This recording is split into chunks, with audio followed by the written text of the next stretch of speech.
Salut tout le monde et bienvenue dans le Podcall, déjà le deuxième épisode en compagnie, toujours des mêmes, hein. Alex. Thomas. Alex, pardon. Thomas. Bonsoir. Bon, on a le sourire ce soir, on va pas se le cacher. On vous l'a annoncé dans le premier épisode, on espérait la première victoire de l'Olympique Lyonnais cette saison. Ce fut dur, ce fut spectaculaire, mais l'Olympique Lyonnais l'a fait. Victoire 4-3. On va débriefer cette rencontre, on va présenter un petit peu le sommaire, hein. Le débrief du match, on va parler aussi du tirage de l'Europa League, un petit peu d'actu mercato aussi, voilà, ça sera globalement le programme de notre émission du jour qui veut se lancer sur ce match face à Strasbourg. On a cru vivre un calvaire dès les premières minutes et finalement l'Olympique Lyonnais l'a fait, je vous laisse. Quelle meilleure façon de commencer le week-end, j'ai envie de dire, par une victoire qui a mis beaucoup de temps à se dessiner. Il y a pas mal de choses à dire, que ce soit sur la première mi-temps, sur Lyon, sur ce que les Lyonnais ont réussi à faire, parce qu'il y a quand même des choses qui sont à retenir et des bonnes choses qui ont été faites. Il y a aussi beaucoup d'interrogations qui ont fait que jusqu'à la 60e minute où Lyon était mené 3-1, on a cru qu'on se dirigeait vers une troisième défaite en 3 matchs. Mais content de la victoire, content de la réaction de l'équipe qui est un peu dans la lignée de la réaction de la deuxième partie de saison. Donc pas mal de choses à dire, mais soulagé, on va dire. Alex, ton ressenti toi? C'est le mot que j'allais sortir, soulagement. Mais j'ai encore quelques incertitudes au milieu de terrain, en défense notamment. Donc on va en reparler dans ce débrief, mais je suis quand même soulagé d'avoir gagné ce match. C'était très mal parti. Ouais, moi je me suis noté la défense déjà catastrophique, j'ai trouvé dans ce match. Est-ce qu'on fait d'abord les négatifs ou est-ce qu'on commence d'abord par un petit peu de positif? Comme vous voulez. De toute façon, il faudra y passer. Hein. Il faudra y passer. Mais il y a tellement de choses à dire sur le négatif que je pense qu'on peut s'attarder un peu sur le positif. Allez. Déjà, Lacazette toujours là, hein, le général. Clairement, sans lui, je suis pas sûr que Lyon gagne ce match. Alors certes, il a pas marqué, mais il a été décisif de par son jeu sans ballon, sa protection de balle de haut but. Il est à l'origine de 3 buts sur les 4. Donc pour moi, très gros match de sa part. Et on avait des doutes suite à ses JO, sur sa forme, sur son état. Et force est de constater qu'il répond présent. Alex? Moi, c'est la réaction de l'équipe, notamment grâce aux rentrants, Malik Fofana et Orban. Ça a apporté un petit surplus. Je sais pas comment cette équipe est constituée, comment ils s'entraînent ou quoi, mais il y a toujours un supplément d'âme à chaque fois. Encore une fois, ils sont menés 3-1 et même à 3-1, je me dis que c'est là quand même la première fois de la saison qu'il y a un supplément d'âme. Oui, mais si tu prends avec la saison dernière, mais oui, bien sûr. Je me dis, même à 3-1, je me dis, on en parlait d'ailleurs avec Thomas et Jérém, ils vont revenir et ils peuvent marquer, même à 4-3, ils peuvent se faire revenir et remarquer derrière. En fait, c'est ce supplément d'âme qui me plaît, ce caractère. Si je peux me permettre, depuis l'arrivée de Pierre Sage, on a gagné énormément de matchs, le ratio est très positif, mais on a toujours encaissé énormément de buts et le match de ce soir ne déroge pas la règle. On prend 3 buts, c'était un peu l'interrogation qu'on avait la dernière fois qu'on en discutait. Déjà, est-ce que Lyon peut marquer? Fortement que oui. Même si les joueurs qui ont marqué sont pas forcément ceux auxquels on s'attendait et ceux sur qui on pouvait parier pour ce match-là. Mais oui, on a toujours ce gros problème de défense. On a 8 buts encaissés en 3 matchs, ce qui est pour l'instant l'un des pires totals de la Ligue 1.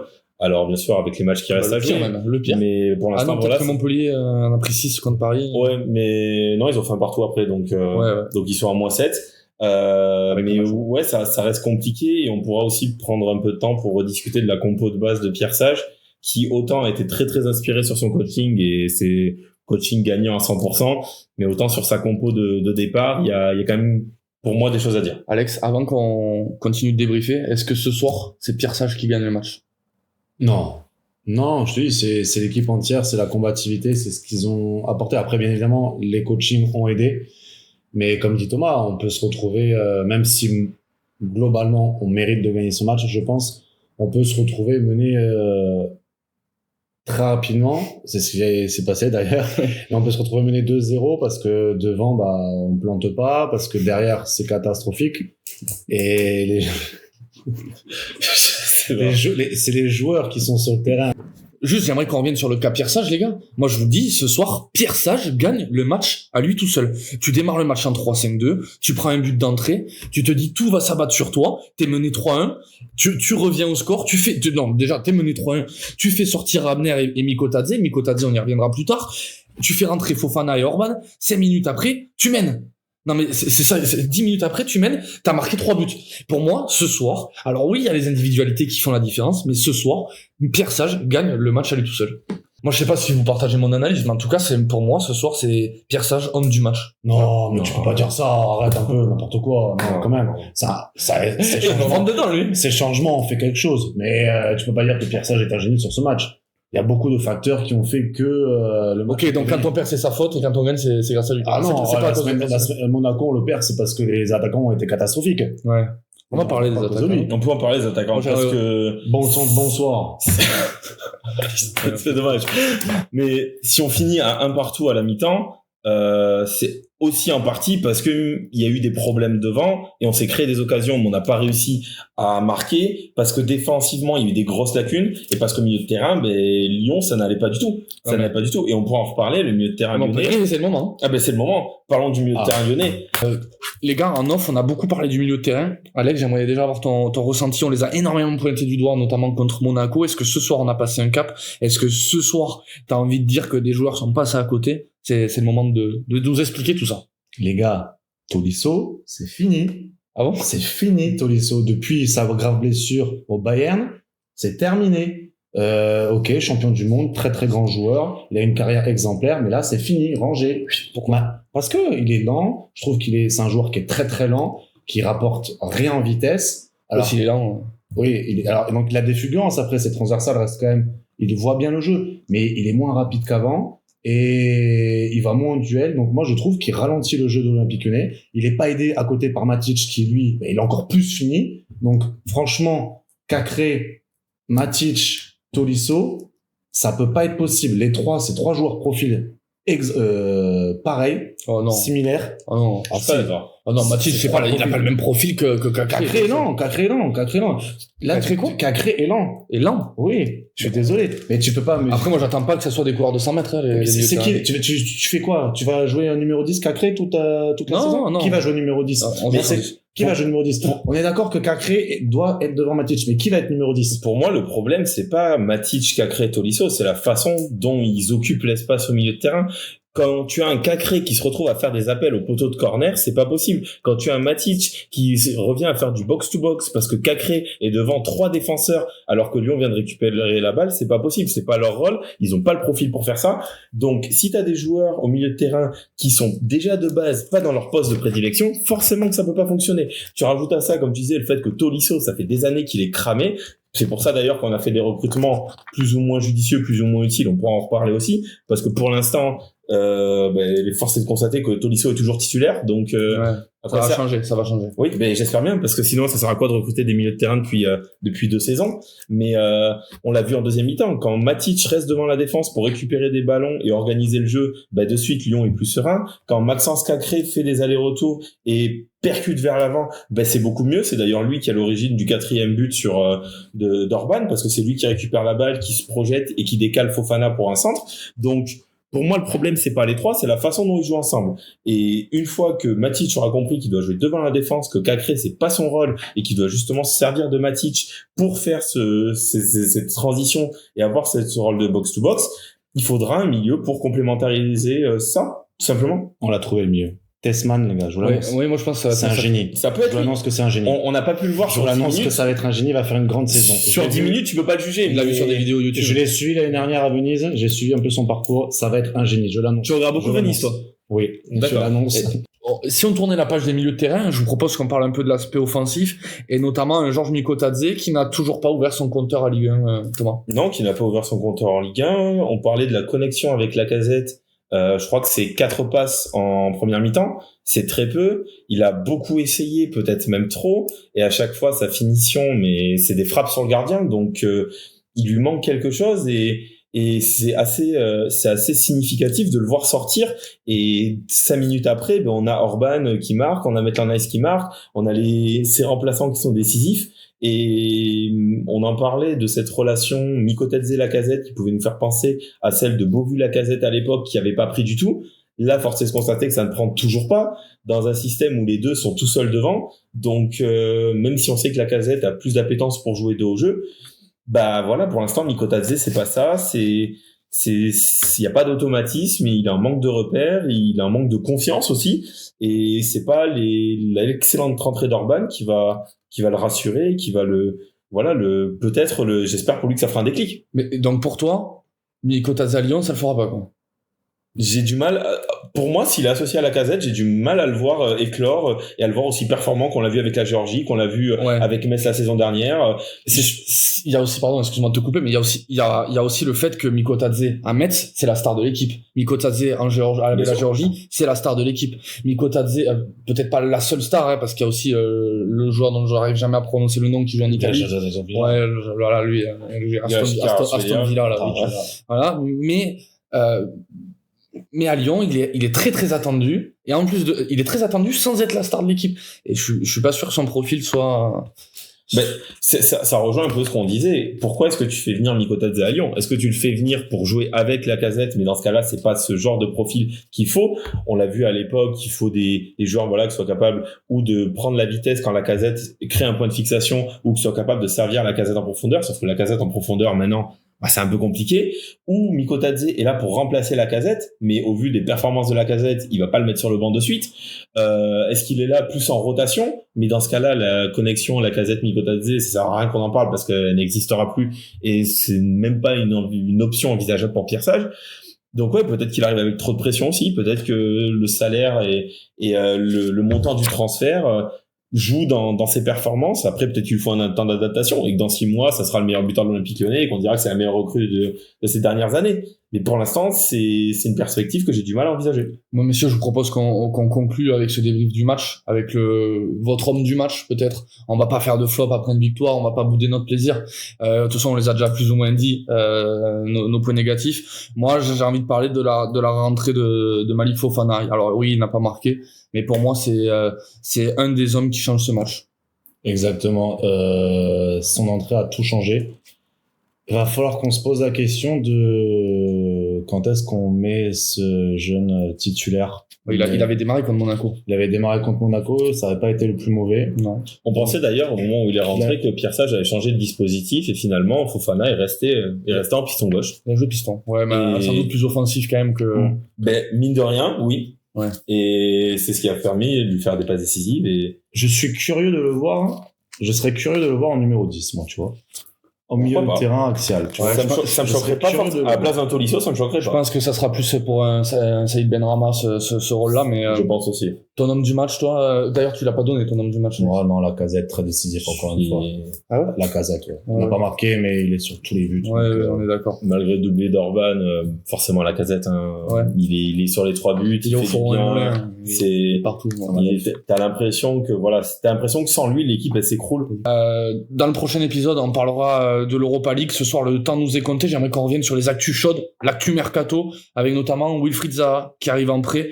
Bonne ou mauvaise pioche pour vous? Qu'attendre de ce joueur? Moi, j'ai un avis très tranché sur ce joueur, mais Alex? Bah, c'est un bon joueur. Après, tu le mets où?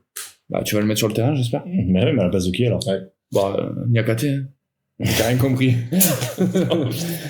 Non, mais Zaha, on l'a suivi à Crystal Palace. Oui. Très bon joueur. Mais voilà, force est ce qu'on sait que ça met que 10 buts par saison.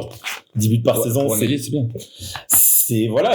On a besoin de ce genre de joueurs qui mettent, il va s'arriver dans un nouveau championnat, il a jamais joué en France. On sait pas encore s'il va jouer attaquant, s'il va jouer ailier. C'est pour un prêt, donc ça va être juste 1 an. Comment est-ce qu'il va être intégré dans cet effectif? Comment est-ce que va se passer la relation avec les autres joueurs et même avec Pierre Sage? Voilà, 10 buts pour un joueur de son calibre, entre guillemets, avec les attentes qu'on a sur les offensifs que Lyon a déjà. Je suis pas convaincu pour le moment. Moi, les gars, je pense vraiment, Wilfried Zaha, pour l'avoir un peu regardé en première ligue, je pense que c'est la meilleure recrue de l'Olympique Lyonnais de ce mercato, pour moi. C'est ok, il met que 10 buts par saison, mais c'est le mec qui provoque, et c'est le mec qui a un peu de finition, parce que 10 buts, c'est peut-être pas 30 buts, mais c'est pas rien pour un ailier, pour un mec qui joue sur un côté. C'est pas rien. Un Malik Fofana, tout bon joueur soit-il, je suis pas sûr qu'il te mette 10 buts par saison. Par contre, pour moi, Wilfried Zaha, ça va te permettre de te faire gagner des matchs par ses fulgurances, par sa vitesse. Il est rapide, on sait qu'on manque souvent de vitesse, et en plus de ça, il a une très belle carte sur fut, je tiens à le préciser. C'est vrai. Et non, et surtout, pour moi, c'est le joueur qui manque à l'Olympique Lyonnais. Vous dites, on sait pas où le mettre. Il a pas du tout le même profil que Benrahma, pour moi, par exemple. C'est un mec qui percute, qui a de la dynamite, et qui va marquer des buts dans cette équipe. Justement, ça va poser la question de Benrahma, dont tu as levé l'option d'achat pour le prêt. Moi, j'ai rien levé, moi. Oui, toi non. Mais si Pierre Sage et Textor ont décidé de le faire, c'est qu'ils avaient leur raison. Donc la question, c'est si tu lèves l'option d'achat de Benrahma, qui a plus un profil d'ailier gauche, tu fais venir Zaha, qui lui aussi a un profil d'ailier gauche. Non, y a rien. Bah non, y a rien. Forcément, vous rigolez. Non, y a rien. Non, je suis sérieux, moi. Oui. Donc voilà. Non, Alex, toi, ton ressenti sur tout ça? Sur Wilfried Zaha, pour toi, tu penses qu'il est en trop? C'est un très bon joueur. Après, je vois pas où est-ce qu'on peut l'incorporer dans le système, en fait. Surtout que, ce soir, Malik Fofana m'a convaincu. On a Benrahma. À l'heure actuelle, d'après mes sources, normalement, il est toujours pas parti. Non. Donc, toujours là. Il est toujours blessé aussi. Et après, il est toujours blessé, on est d'accord, mais quand il va revenir. Il est toujours là. Wilfried Zaha, moi, je le vois plus devant avec, Il est pas encore là. je le vois plus. Tu t'abuses. Je le vois plus, en pointe avec Alexandre Lacazette. Non, je suis pas d'accord. C'est un mec qui a quasiment toujours joué sur un côté. Il a un peu joué en pointe, mais pour moi, il jouera sur le côté. Je pense aussi qu'il faut arrêter avec cette double pointe à l'Olympique Lyonnais. Ça fait des années que ça marche pas. On l'a bien vu ce soir, double pointe. On l'a bien vu, oui, mais avec Mikotate, ça n'a pas fonctionné. Oui. Et ça a fonctionné quand on a eu un joueur qui a débordé et qui a centré, à l'image de Fofana, qui certes avait un rôle de piston, mais c'est quelque chose qu'Abner a pas du tout fait en première mi-temps, c'est quelque chose qu'un Maitland-Niles n'a pas fait du tout non plus. Donc Lyon a besoin de joueurs pour servir Lacazette, pour servir les futurs avant-centres, et c'est des joueurs qui ont besoin de vitesse et de percussion. Donc pour moi, le mettre en faux numéro 9 ou en numéro 9 à côté de Lacazette ou d'un autre joueur, ce serait tout simplement reporter le problème Lacazette-Mikotadze avec d'autres joueurs. Donc ce serait juste décaler la problématique. On passe à Warmed Omari, qui arrive de Rennes, en prêt sans option d'achat obligatoire, 8 millions d'euros pour l'option d'achat. Qu'est-ce qu'on pense de ce joueur? J'ai l'impression vraiment qu'on bricole dans la défense. On a vendu nos valeurs sûres, je pense. On fait un peu dans l'urgence. Hein. Oui, on fait dans l'urgence, mais je pense qu'il y avait mieux à faire. Je pense qu'on pouvait pas faire pire. Alex, Omari, c'est peut-être un beau joueur, hein, mais c'est pas pire que Keita Tchar. Après, au vu de son match de soir, c'est compliqué. Ce soir, c'était Keita Tchar. On récupère un joueur que Rennes ne veut plus. Bon, ça, c'est pas forcément vrai. 8 millions d'euros, je pense que c'est un peu brodé, si c'est un bon joueur. Donc, non, à voir. Après, je vais pas donner de réponse positive avant de l'avoir vu, mais pour l'avoir peu vu à Rennes, c'est pas forcément le profil qu'on avait forcément besoin. Donc, à voir. Mais ça peut pas être pire que Keita Tchar. Non, oui. Complètement. Mais déjà, la vente d'O'Brien nous a fait mal. Parce que c'était notre joueur majeur, celui qu'on trouvait sur les coups de pied arrêtés, et peut-être le meilleur défenseur qu'on avait la saison dernière. Alors il avait peut-être du déchet technique, mais il compensait tellement par l'envie, et il était rarement fautif sur les buts. C'est grâce à lui que Lyon a été redevenu une équipe dangereuse sur coups de pied arrêtés. Ouais. Chose que Keita Tchar ne peut pas forcément apporter. Lui déjà, s'il pouvait se contenter de défendre. Déjà, de prendre ses joueurs au marquage, ce serait un bon début, ça éviterait qu'il se fasse transpercer comme ça a été le cas ce soir. Non, faut voir. Après, quelle va être sa place dans la hiérarchie des défenseurs? Quel temps de jeu il va avoir? Je sais pas. C'est pas une recrue qui m'emballe, mais ça peut peut-être être une bonne surprise. Donc, on va lui laisser le bénéfice du doute et on verra, selon ses premiers matchs, si c'est une bonne pioche ou non. Et Aurel Mangala à Everton, ça y est, c'est fait, Alex. Ouais, quel passage à Lyon. Ce que j'allais dire, très intéressant de prendre un joueur pour le revendre 6 mois après. Un peu comme O'Brien. Hein. Ouais. Je comprends vraiment pas la philosophie du club. Vraiment, de prendre des joueurs, de les empiler, puis après de les reprêter, les racheter pour après les revendre. John Textor montre encore une fois son incapacité à gérer un club. Et ce génie, pour être très poli, ce génie décide même d'en gérer plusieurs. On voit très bien ce que ça donne avec les autres. Donc, qui se contente de gérer l'Olympique Lyonnais correctement. Puis après, on verra par la suite, mais je comprends vraiment pas pourquoi on revend Mangala, sachant qu'on l'a voulu il y a 4 mois, quoi. Surtout on le prédestine à une belle carrière. Dans le prédestiné, surtout à remplacer typiquement un joueur comme Tolisso. Bah oui. Titulaire avec la Belgique, hein. Et aussi. peut-être que ça sera le cas de Tessman. Ouais, c'est ça, mais qui avait Mangala l'année dernière, c'est 10 matchs joués avec Lyon, des matchs plutôt intéressants quand il était rentré. Il y a un beau but, je sais plus Il marque 2 buts, dont un but qui nous sauve pas mal, je sais plus du tout contre qui c'est, mais il nous fait gagner un match, je sais plus lequel. c'est ça. Donc c'était un joueur intéressant qui avait du potentiel, mais comme je disais, à Lyon c'est une mode de recruter des milieux et puis de les rebalancer 6 mois après, de les balancer après, de les revendre, de jamais les faire jouer, et tu restes avec tes milieux moyens. Et voilà, on en revient encore à se dire que fait Tolisso sur le terrain, alors qu'on avait des joueurs qui étaient largement capables de le remplacer. Les gars, on va être honnête. Citez-moi la dernière bonne recrue de l'Olympique Lyonnais. Moi, je vais vous le dire, pour moi, la meilleure recrue, la dernière bonne recrue qu'on a eue, et c'est dire ça remonte, c'est Lisandro Lopez. Mais non, c'est Matic l'année dernière. Matic, Non. il est exceptionnel. Non. Bah si, Matic, peux pas il est me exceptionnel dire. la saison dernière. Mais il a été très bon, très bon, mais c'est sur quelques mois. Là, on voit qu'il est sur le déclin. Moi, je suis désolé. Avant Lisandro, je te mets Depay.